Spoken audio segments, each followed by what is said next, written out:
बहुचर्चित किन्नर हत्या घटना पिपिली किन्नर हत्या मामला सिफा गेट निकटे डेमो देखाइला अभियुक्त बहुचर्चित किन्नर अंजय ओरफ सोना हत्या मामलें पिपिली पुलिस को मिली बड़ सफलता।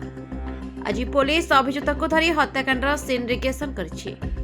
भुवनेश्वर उपकंठ सिफा गेट सामने किभଳି एवं केउं परिस्थिति रे अंजय को हत्या कराइतला तार पुनरावृत्ति करिछि गिरफ अभियुक्त। गत फेब्रुआरी 1 तारिख राति जातीय राजपथ कड़े अंजय छिड़ा होता बेले दुई जन दुर्बृत्त तांको छुरी भूसी हत्या करी फेरार हो जाते। पुलिस प्राथमिक तदंत अनुसार अंजय पाखर सुना चेन और टंका छिनताई करने उद्देश्य यह हत्याकांड घटिला। आज पिपिली थाना आईआईसी सौमेन्द्र शेखर त्रिपाठी नेतृत्व में पुलिस टीम अभियुक्त सानिल कांडी को घटनास्थल को नहीं सेठारे थिबा बालिगदा निकटरे अंजय को किभଳି आक्रमण कराइतला ताहा सानिल अभिनय करी देखाइतला।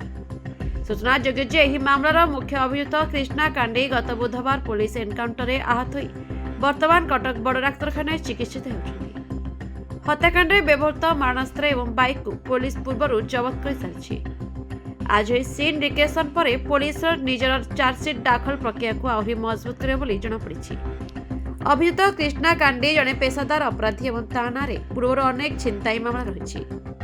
किन्नर संघ पक्षर यह हत्याकांड को नहीं कड़ा प्रतिवाद कर। Bureau report Harshika media.